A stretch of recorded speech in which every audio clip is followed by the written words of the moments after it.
कि भूमियार का लड़का अगर लड़ाई होता है तो सामने पहले ही भांप लेता है कि उस लड़ाई में मुझे जाना है या नहीं जाना है। अगर उसको लगता है कि इस लड़ाई में मैं हार जाऊंगा तो लड़ाई में जाएगा ही नहीं। राजपूत का लड़का आओ नहीं ताओ नहीं देखेगा और जाकर लड़ाई में कूद जाएगा, और लड़ते लड़ते जब उसको पता चलेगा कि मैं हार जाऊंगा तो वहां से छोड़ के चला जाएगा। लेकिन या अहिर का लड़का आओ नहीं ताओ नहीं देखेगा, लड़ाई में कूद जाएगा और जब तक लड़ेगा जब तक किसी एक आदमी का फैसला ना हो जाए। दोस्तों जय हिंद।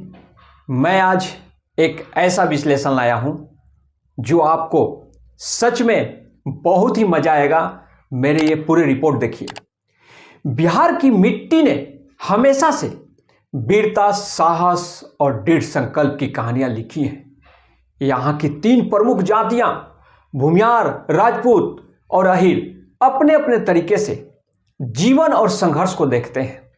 इनकी लड़ाई के तरीके और मानसिकता में जो अंतर है वह न केवल उनकी सामाजिक पहचान को दर्शाता है बल्कि उनकी साहस और जीवन दर्शन को भी उजागर करता है। आइए इन तीनों जातियों के लड़ाई के तरीके और उनकी मानसिकता को गहराई से समझते हैं। भूमियार युद्ध में रणनीति और व्यवहारिकता।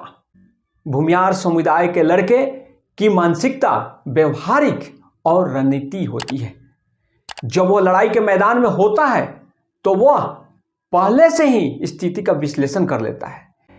उसकी पहली प्राथमिकता यह समझना होता है कि क्या यह लड़ाई उसके लिए जीतने लायक है।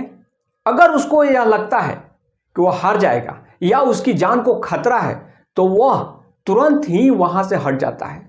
यह उसकी कायरता नहीं बल्कि उसकी समझदारी। भूमियार का लड़का जानता है कि जीवन की लड़ाई लंबी है और एक हार से पूरी जिंदगी नहीं बिगड़ती।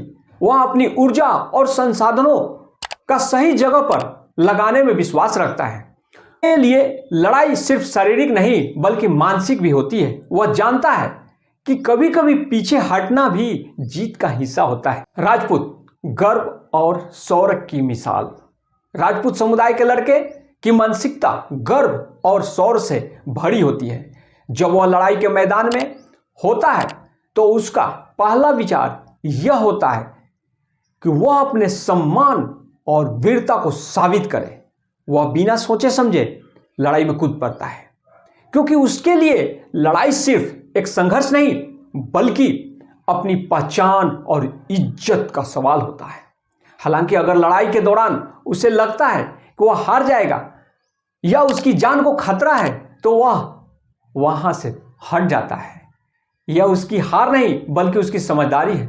राजपूत का लड़का जानता है कि जिंदा रहकर वह फिर से लड़ सकता है और अपने सम्मान की रक्षा कर सकता है। उसके लिए लड़ाई सिर्फ शारीरिक नहीं बल्कि मानसिक और भावनात्मक भी होती है। अहिर अटूट संकल्प और अदम्य साहस। अहिर समुदाय के लड़के की मानसिकता अटूट संकल्प और अदम्य साहस से भरी होती है। जब वह लड़ाई के मैदान में होता है तो उसका एक ही लक्ष्य होता है, लड़ाई को अंत तक ले जाना। जब तक लड़ता है जब तक कि एक पक्ष की हार ना हो जाए या फैसला ना हो जाए। उसके लिए लड़ाई सिर्फ एक संघर्ष नहीं बल्कि अपने अस्तित्व और गौरव का प्रश्न होती है। अहिर का लड़का जानता है कि लड़ाई में जीत या हार से ज्यादा महत्वपूर्ण है कि वह अपने सिद्धांतों और संकल्प पर कायम रहे। उसके लिए लड़ाई सिर्फ शारीरिक नहीं बल्कि आत्मा की लड़ाई होती है।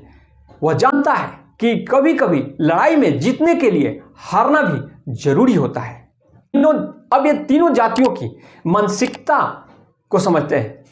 3 मानसिकताएं, एक लक्ष्य।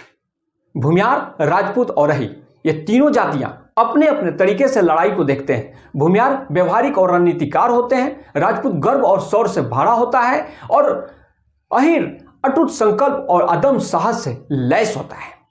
हर एक की अपनी विशेषता है और हर एक अपनी कहानी है, लेकिन इन सब का एक ही लक्ष्य है, अपने सम्मान, गौरव और अस्तित्व का रक्षा करना। यही वह ताकत है जो बिहार की मिट्टी को अनूठा बनाती है और यही वो जज्बा है जो इन समुदायों को एक दूसरे से जोड़ता है।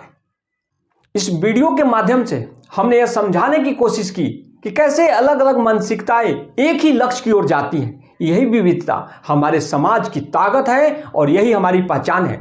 अगर मुझसे ये पूछा जाए तो मैं इसको एक छोटा सा ही उसमें बोल सकता हूं कि भूमियार का लड़का अगर लड़ाई होता है तो सामने पहले ही भांप लेता है कि उस लड़ाई में मुझे जाना है या नहीं जाना है।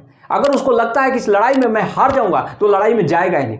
राजपूत का लड़का आओ नहीं ताव नहीं देखेगा और जाकर लड़ाई में कूद जाएगा, और लड़ते लड़ते जब उसको पता चलेगा कि मैं हार जाऊंगा तो वहां से छोड़ के चला जाएगा। लेकिन या अहिर का लड़का आओ नहीं ताव नहीं देखेगा, लड़ाई में कूद जाएगा और जब तक लड़ेगा जब तक किसी एक आदमी का फैसला ना हो जाए। थैंक यू, नमस्कार, जय हिंद।